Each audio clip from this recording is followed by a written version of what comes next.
to the Paint, Rest, Repeat podcast with Ros Gervais and Laura Day, where we chat about our creative lives as artists while keeping it real and a little bit messy.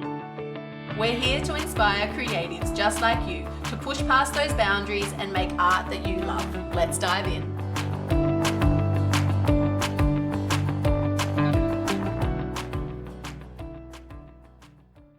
Hello, everybody, and welcome to another episode of the Paint, Rest, Repeat podcast. We are super excited because we have the amazing Ange Miller with us today. Hello, Ange. Hi. I'm so excited to be here. Thank you. Thank you, Ros and Laura. That's okay. We're super excited. I'm going to give you the world's shortest intro, and then I'm going to let you take over. How does that sound? Yeah. Great. Yeah. So Ange creates beautiful, flowing, soothing art, and she's also a teacher. So she has the membership, she has courses, and she has a podcast as well. And I'm pretty sure you're like a creativity guru and just love bringing it out of other people. Is that right? Yeah. Fingers in all of the pies. Probably overextending myself most of the time because I just don't really have that idea of limitations. Isn't that all creatives? Like we just try everything and like just see what works. Yep. And don't really have any idea of time constraints or reality, until you actually get there and you go, oh, we're gonna have baked beans on toast for dinner because I just painted all day.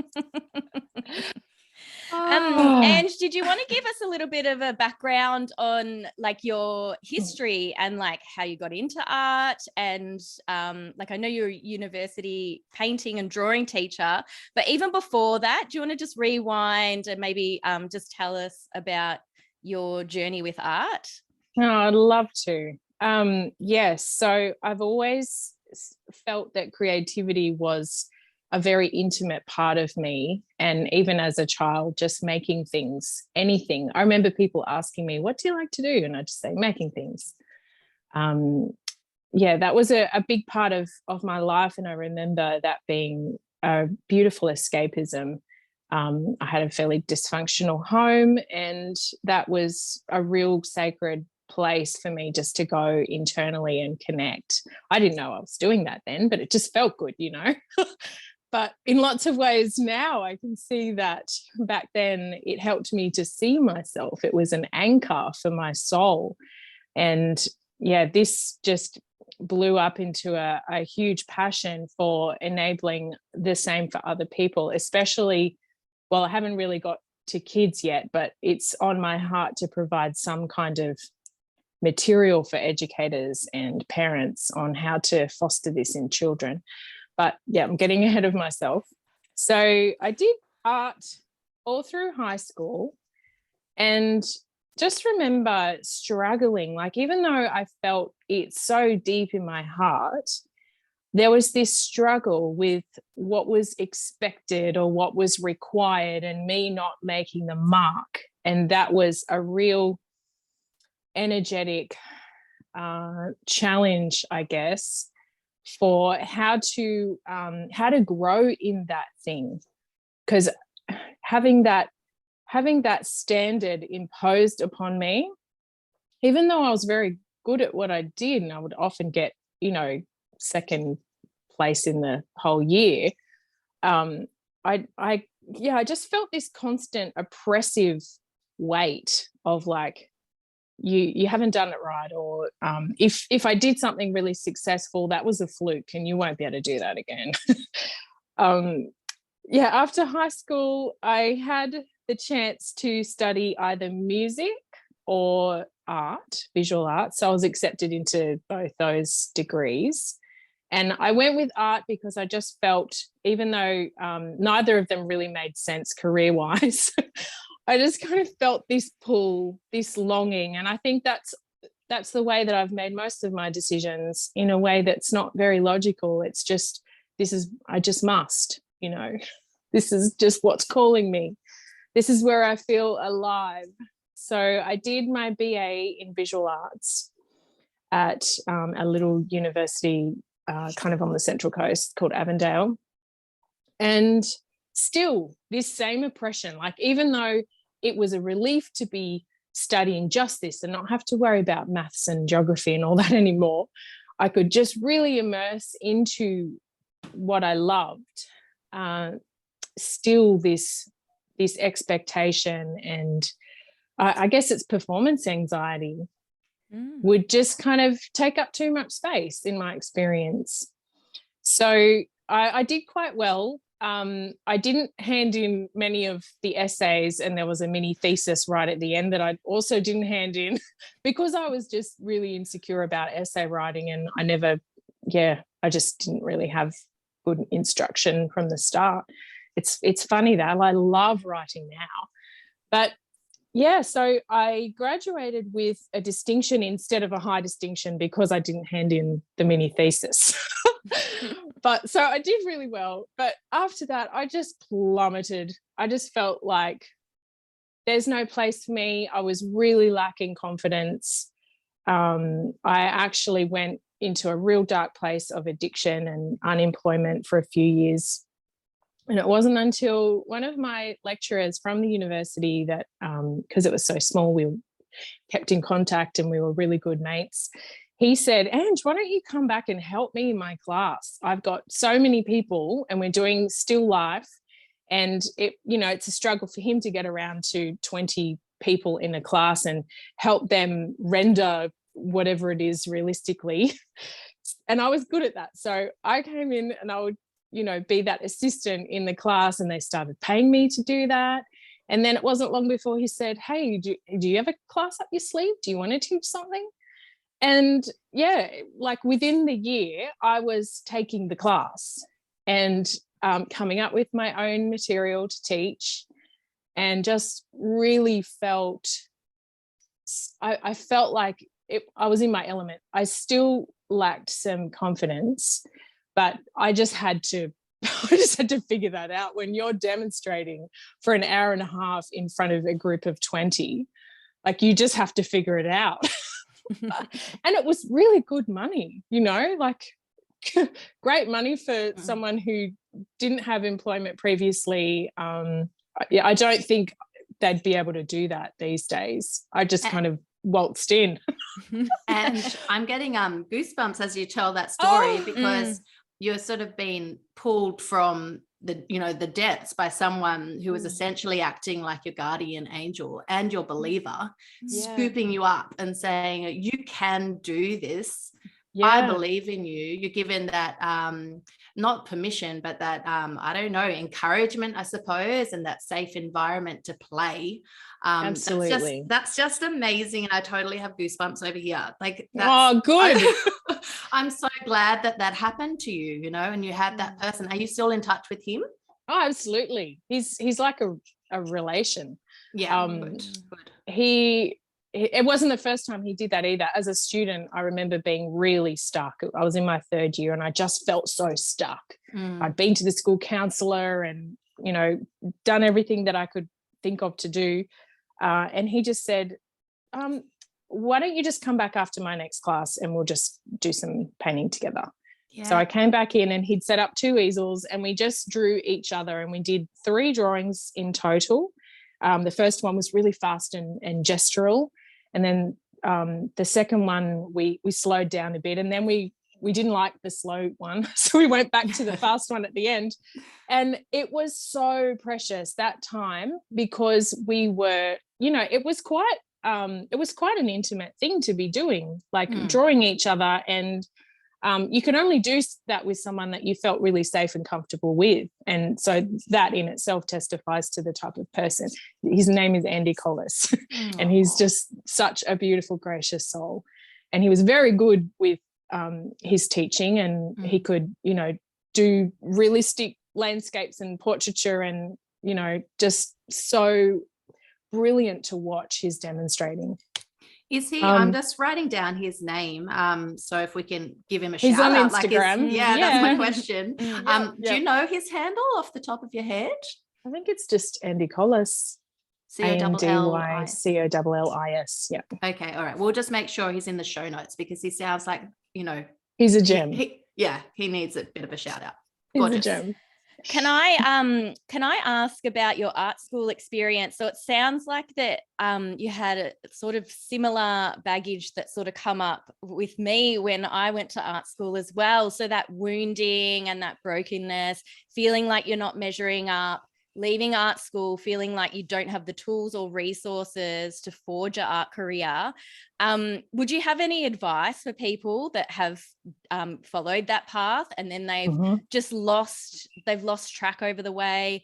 Maybe they've just gone on to a regular job or started a family and they've just left their art because they just felt like it was just too challenging, too competitive. They didn't have the confidence or gumption to keep going. Like what advice would you have for people that have had that similar art school wounding? So many. There's so many. The more that I talk about this, I call it the education wound. And because it's not just in art school, it starts right in primary school. Yeah.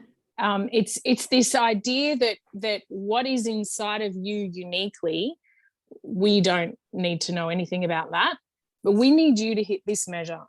And we need you to give all your resources, your energy, your time, your focus, day after day, 6 hours a day, to meet this measure. and we're going to keep reminding you of that too. So you can imagine just that in itself, what that does to a child. Like just day after day, it's this inference that what you have isn't valuable. You're only valuable if you output this. And you do it this well. And it doesn't matter if they're saying, oh, look, there are different intelligences and you might be better at this and that. And the whole setup of the curriculum is giving this messaging.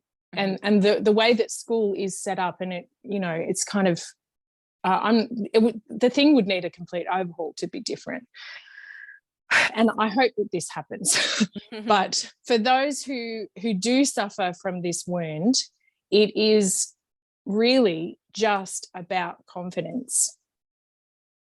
Honestly, like anyone that I work with my one-to-one coaching or in my small group coaching or whatever, the main challenge is the paradigm shift to become what we were made to be, that the author of our life and of our work, and come back to that center core part of us that just knows, like how I described making the decisions in my life. I just knew there was no logical explanation. I just felt that pull, and that is, I call that my inner author, so maybe spirit, whatever you want to call it, but it's this very deep, strong part of us that we can connect to and foster that relationship in ourselves and have a much clearer, I guess, headspace around who we are and what we're here for.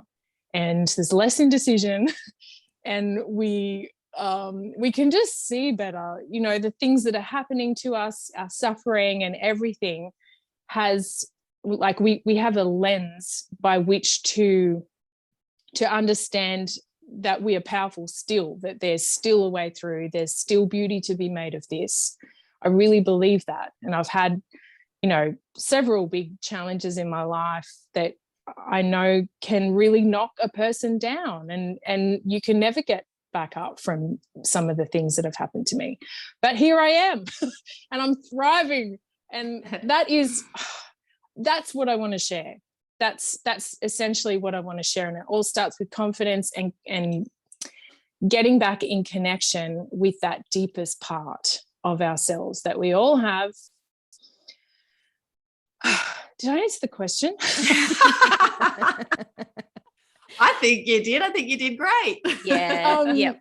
So, I guess, like, how do we actually do that? And I think just quickly because obviously coaching clients will take 3 months to work through this stuff, but just very briefly and quickly, I always start with coming back to your preferences, waking up to your own preferences. What do I love? What do I not love? Like real simple things, making a list of it, focusing on the things that you love, figuring out how to articulate what it is what this thing that I love actually does to me. How does it feel? What's the energy that I get from it?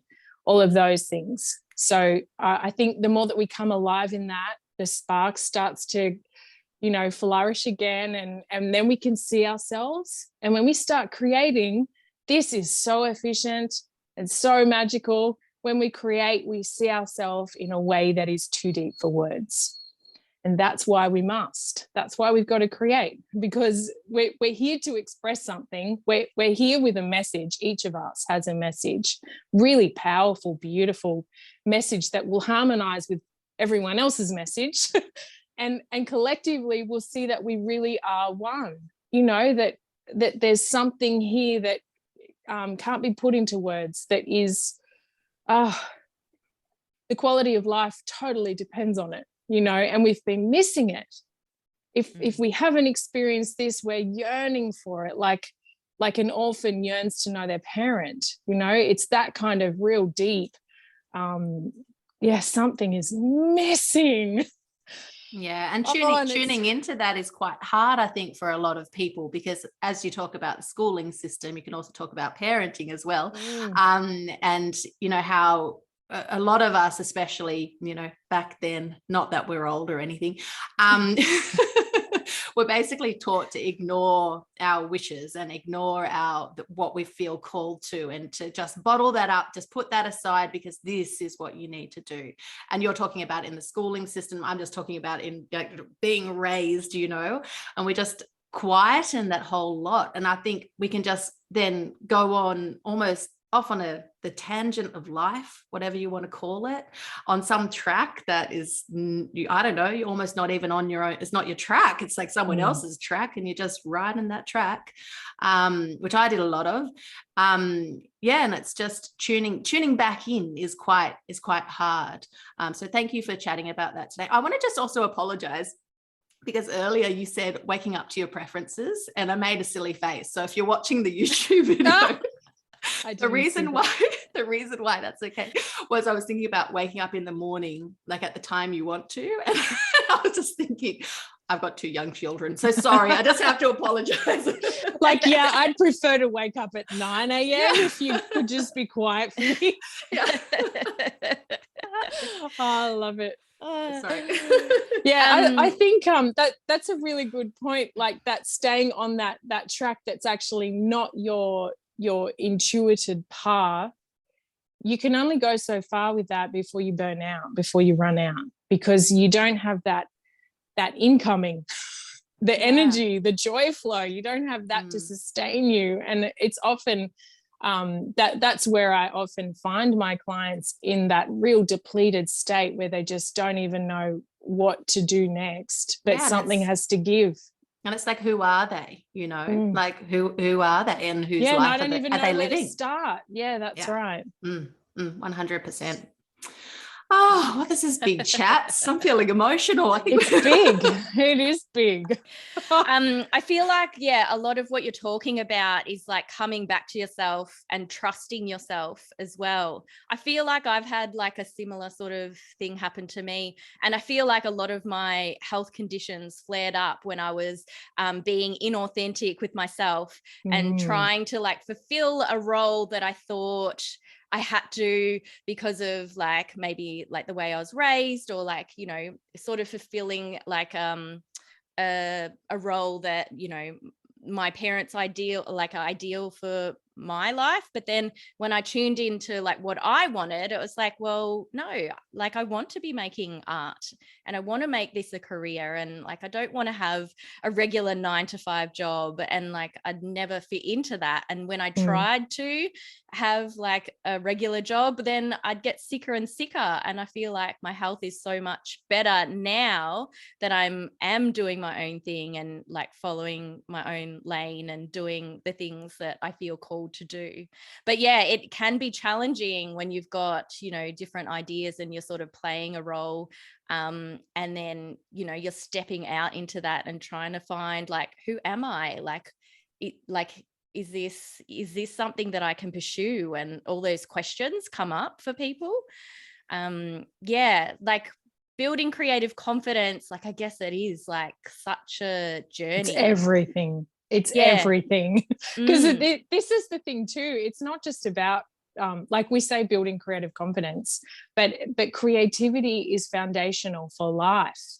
You think about it, everything starts with ideas, or like even you planning your day and figuring out how to improve anything, a relationship, or an event, anything at all. It takes creativity to figure that out. And I think a lot of us have been stripped from this knowledge that creativity is not just dancing and music and art. It's like speaking now, like we're harnessing creativity just with speaking about these concepts, and what are we even doing this for anyway? Because we want to have an effect. You know, we want to reach people, and we want to, like, it's like this resounding message of freedom. Like I just want this for people with all of my heart, and that's why I'm bothering being here. and also it's so energizing when we do find that that authentic mode. It is so deeply energizing, and even when I'm pouring out, I'm being filled at the same time. Like everyone's just in overflow. And don't we need more of that in society? Like we've just got so many depleted people. Whenever you've got someone who's cutting you off on the freeway and like flipping you the bird and all this, like they're so depleted. Sorry if that was me. No, it wasn't. You wouldn't, Rose. I don't roll like that. Not really. I'm listening to your beautiful words of wisdom, and just your sense of connection, and I'm thinking of our listeners, and how we have a lot of new artists that tune into our podcast, and they're at that point. They realize they love art, they realize they want to make more of it, and more of it, like more art, but also make more out of art, if you're following. What are your tips around those new artists and wanting to get out in the world and actually make, I don't know, I guess make money? Is that what we're talking about? Yeah, like make a living, your career, make a living, make it viable. Yeah.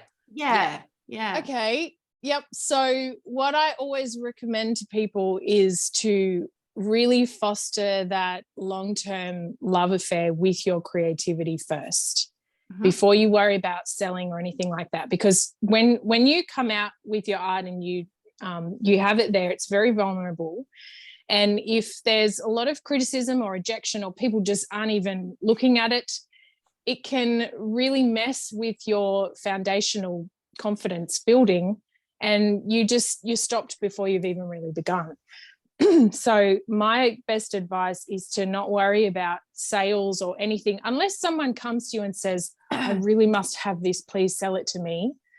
But I wouldn't be focused on selling it until you've got that really solid love affair, long-term love affair going on with your creativity. And that means you are feeling excited and alive. You're not expecting anything from it other than a growing experience each time you come to paint or whatever it is that you're doing.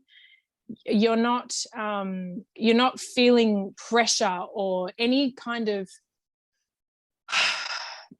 stressful energy or emotion when you are working at it. That's how I would describe being alive in a long-term love affair. You're just there with your lover. Like, think about what that feels like when there's no expectation, there's no requirement other than you just being here and being present and being willing with all of your heart. And if you can be like that with your art, then you'll probably already have avenues to extend out into that are just happening organically because you're in your authentic mode. And you're connected to your spirit, to your inner author, and things are just going to start opening up for you. They just will. Yeah, I think, and also that's the recipe for it sounds very masculine, but it's also the recipe for playing the long game as well, because I talk on a more simple level perhaps, but about following the joy and tuning into the joy, because that's what's going to keep you going. Yeah, exactly. And sustain your beautiful art practice and the rewards that you get from your art making and your art ambitions as well. And also just keep you alive and confident in your own authenticity. And you know that authenticity so well. You can come at anything with this celebration of your own authenticity, if that makes sense, which is like magnetic. You can't go wrong with it. Yeah, that energy translates. And then it'll translate into sales. Like that has worked for me, because there is like, it's encapsulated within the piece, because that is authentic expression from you. People can read it. Like there's an energetic level there.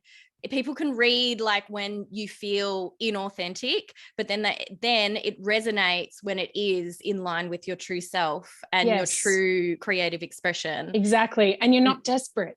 There's no desperation there. Like just abundance, because desperation, just think about it in a person. If someone's really desperate, you kind of retract a little bit, like, oh, I don't know how far this is going to go or what's going to be expected from me. I'm thinking about me when I was with my husband before he engaged, just saying like the last 6 months before he proposed, I'm like, so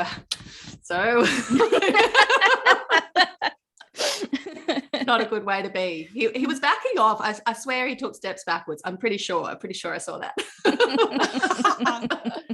Oh, it's so similar. Like that relationship we have with ourselves and with our creativity is so similar to just real life relationships. So I think that's always good. Like look at relationship advice and see how it applies over to you and your creativity, for sure. I think too that when you are focused on unearthing and refining your own authentic voice, that you I just lost what I was going to say. There's a really beautiful cloud out there and I just totally lost it. There's plenty more to say on the subject, but I think especially with social media, that can be very distracting and messing with all the competition and all this people presenting their very best and looking so successful. That can be very disheartening and discouraging. So I think with social media, just to be seeing it as a live journal, like seeing it as something that you're just sharing. I'm so in love with my journey and I'm so, deeply in love with my own creativity. I just want to share about this and I want to tell you about how it felt, and developing that kind of authentic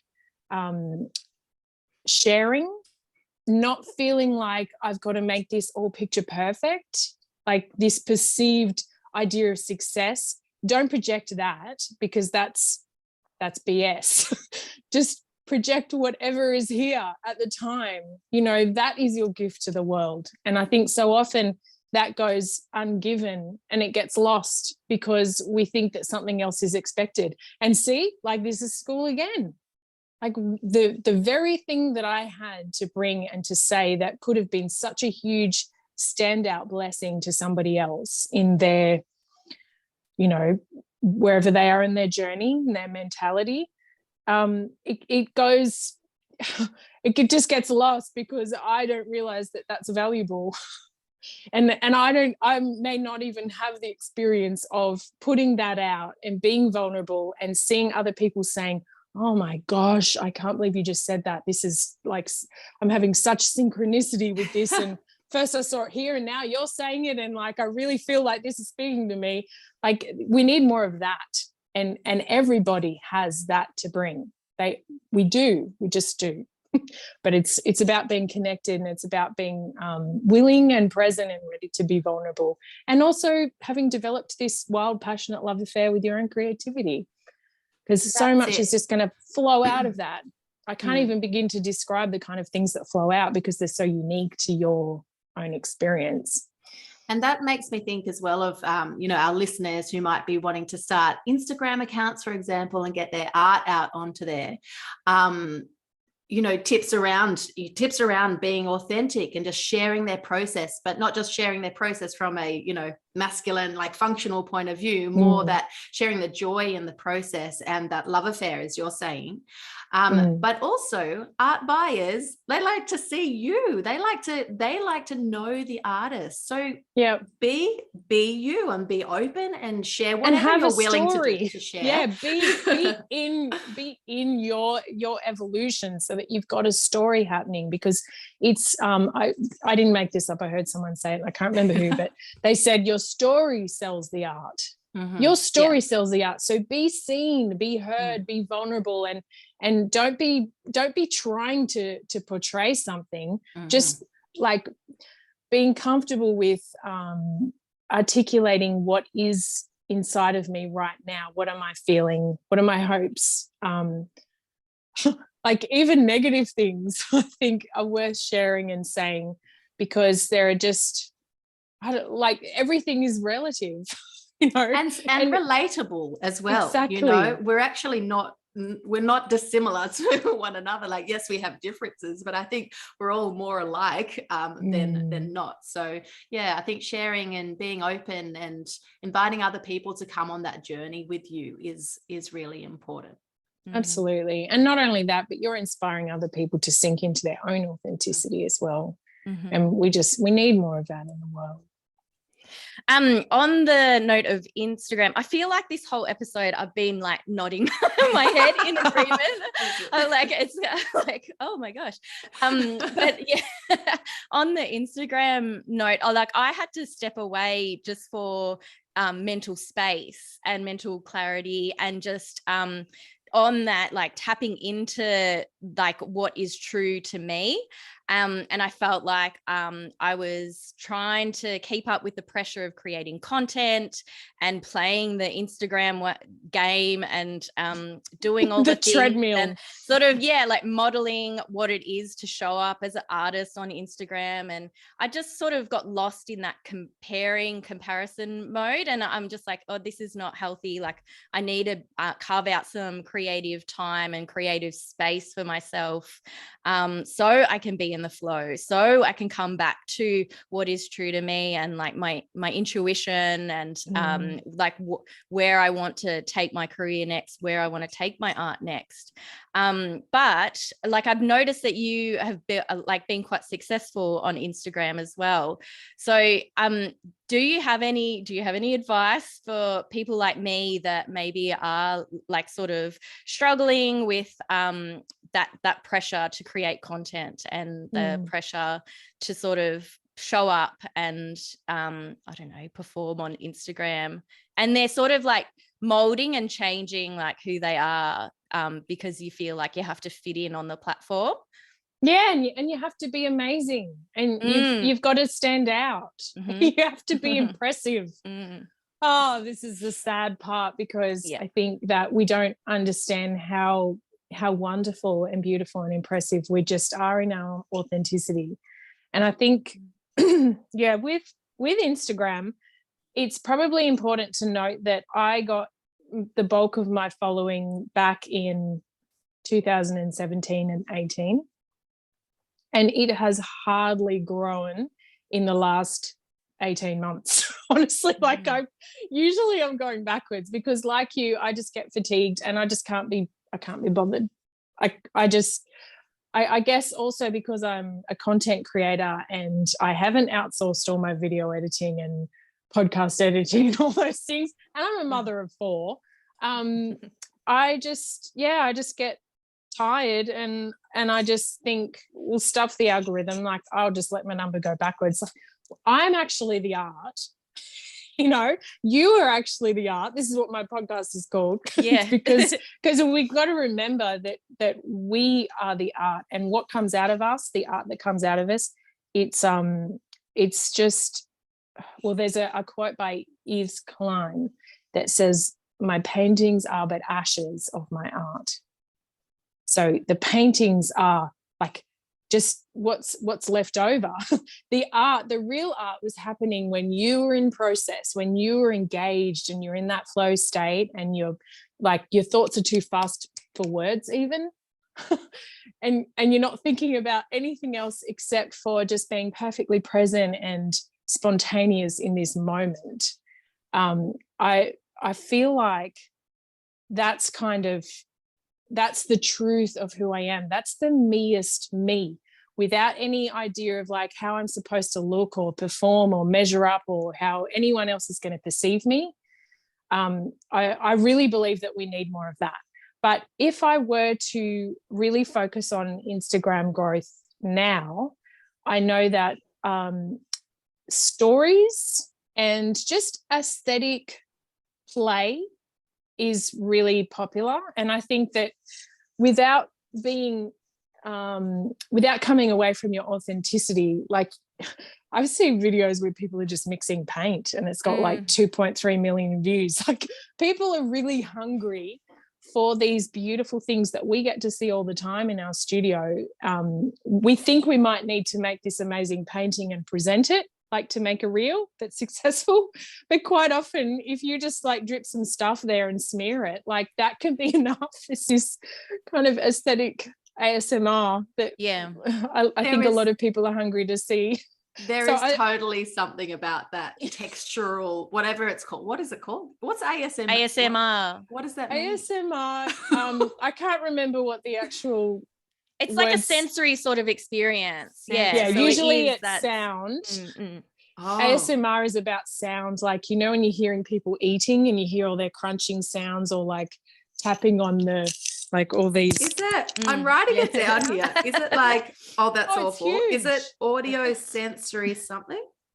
Yeah, something like that. Yeah, I'd something say response maybe. Anyway, you sorry. Look up ASMR on YouTube and you'll there's find like heaps. all kinds of things. Yeah. Well, that's probably a good tip, isn't it? Like you sharing, just, you know, it doesn't have to be like the full creative process. You don't have to stop being in creative flow just to like hit record and do a time lapse. Like maybe like the content is just about a small snippet in your studio and then like you can spend time away and you know, from that content creator mode and like actually be in your process and actually be in your flow, because that's where I've struggled. I think it's just like, I have to like create content and like record all of my process, and then I feel like I'm blocking that flow because you've got that in the back of my mind. Yeah, you're performing instead of just being in it. Yeah, that's it, and not being present.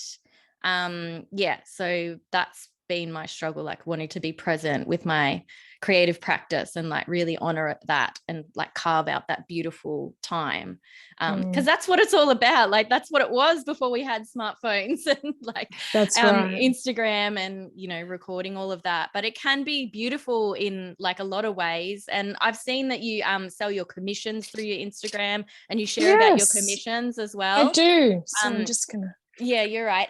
I feel like some of our listeners probably would like to start out with selling some of their work as well and creating commissions for people. What would you suggest for people that want to start out with commissions?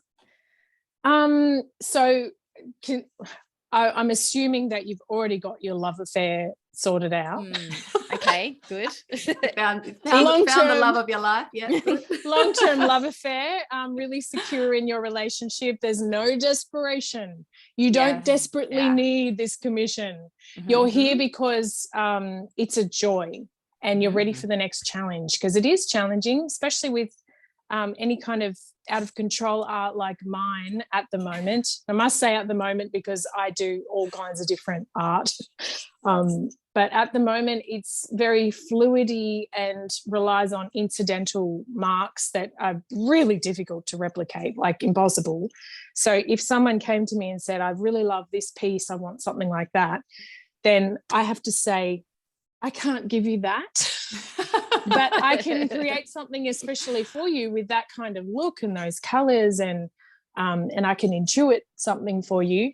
And I've just been really successful in, I guess, having consistent commissions and pricing it in such a way that I can actually create 2 pieces. Like my most sought after size is 48 by 60, which is my favorite size to paint on.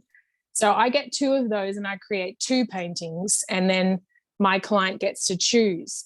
And what I love about this process is that because this one canvas isn't it necessarily, I have the freedom, I've got the bandwidth to really immerse in this process and just see where I'm going to go and just play, yeah, play exactly. and enjoy the process. I love that. That's a great strategy.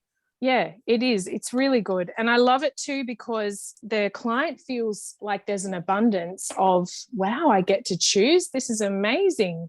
Oh, I have to ask, Ange. I just had a thought. Do you ever then sell to the same person? Yes. You do. I have because sometimes they say, Ange, I just can't choose. Like, it's so funny because like still in my own head, even though I've done all this work with my creative confidence, even though these people have come and paid, thousands of dollars as a deposit, I will still go, oh my gosh, I've just sent the email with the images and I haven't heard back from them for 2 days. Maybe they don't like either of them. And then they come back and say, I actually can't choose. Or my hubby loves this one and I love that one. So can we just have both? And I might, I'll deduct a bit from the price for that. But even if I don't, I like to kind of talk about it on Instagram and say, which one would you choose? And everyone gets to be involved. And then quite often I'll sell that second one that doesn't get chosen to someone else because everyone's kind of like, ooh, and kind of invested. Oh, I'd choose this one. Oh, look, this one didn't sell. That's my favorite one. I might go grab it. So here's the link. And I think just involving people, allowing them to be part of the story is a huge one too. Like, how I was saying, it's the story that sells the art. I noticed that when I was on plein air painting, that means painting out like on site somewhere. I used to go paint beaches and headlands and stuff. If I was somewhere where there were a lot of people, I would get like 3, 4, 5 propositions. Is this for sale? Can I buy it? Because those people have become part of the story. Like, oh, we were on vacation and we saw this artist painting on this beautiful beach and now look, here's the painting, we bought it. It's become part of their story. So I think any way that you can invite people in a way that's not desperate, it's just joyful and just authentically sharing, that's the way to go. Because remember, people don't, you don't impress people with desperation. Well, you don't impress them the way that you really want to. You impress them with your authenticity and making them feel something better about themselves, like feeling valued, feeling special, feeling seen. Quite often people see my art and they say, I don't even know what it is about your art, but it just makes me feel something that nothing else does, and so that in itself is like, that's doing my marketing for me. And I don't have to try to do anything extra. I just keep doing my art, And I think that's the efficiency that we need. Yeah, beautiful. There's something energetic in that, isn't there? Like when I was in Melbourne recently and I got a coffee from a little cafe and I was talking to him about how coffee sort of mucks with me. I meant to cut back my caffeine, whatever. And he just said, well, you're in luck because our coffee is actually, we make it, we bake it. What do they do to it? They roast it. They roast it. They bake it. I don't know. They cook it in the oven with good energy. Like they are trained in kinesiology, and there's all of this carried in their product. And I was like, that's bleeping awesome. Like that sounds like your art as well. Having that energy in it. This up. I love that you brought this up because No, I love coffee too, but I love that you brought up this energy because so often it's the underestimated media addition in your art making is the energy that you are holding as you create. So if you're creating like this painting needs to be awesome, it needs to be something that gets me lots of likes and views on my reel, and like I really need it to be really impressive, like that energy is going to come out in your artwork if you even get to finish it, because that's so stressful that you probably won't even want to continue. And I would argue you wouldn't even like your own artwork. energetically, probably. like it might work. It might have or all the right you might color like combinations. you might like it for the wrong reason. Oh yeah, maybe. You might like it because it got all these views, but it's not actually what would naturally, authentically come out of you if you weren't like trying to, I don't know, you might be trying to replicate someone else's style that you think is impressive that got all these views or whatever. But I notice that when I show up to my artwork and I come in surrender and I release that artwork from all expectation. You don't have to be wonderful. Just take me somewhere, show me something. I'm here and I'm willing and I want to learn. And I believe that the spirit collaborates with me. The creative spirit collaborates with me. And it's almost as though I can't even really take credit for the thing in the end, because I feel like, well, I just showed up and moved my hands a bit. And this thing met me and it made magic with me. And I can see myself better for this collaboration, and it's not all up to me. And it's like, there's this warm wind that I can just lean back into and it will take my weight, So like, how much more energy am I going to have to be a mother to my 4 kids because I'm not expending all this stressful energy on creating artwork that has to sell? This has to be successful. This has to be wonderful. No, like, you don't have to be wonderful. And guess what?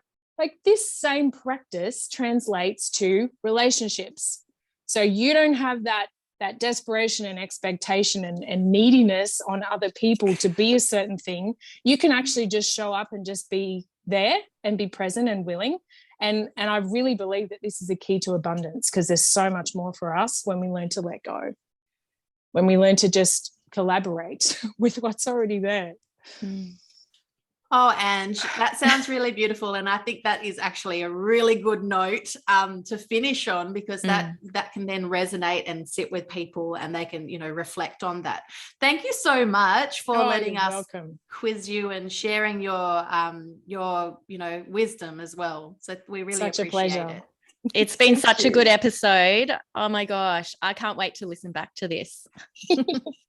Oh, Ange, as well, I wanted to give a shout out to an exciting thing that you have coming up as well, which is your Abstract Refinery course. Is that right? Yes. Do you want to share just a little bit? I know I said we're finishing. Sorry, everybody. Briefly. So I've actually been running a small group coaching program called the Abstract Refinery, which is about creating high quality artwork that is saleable. It's not a course about how to market your work. It's a course about how to create really high quality artwork.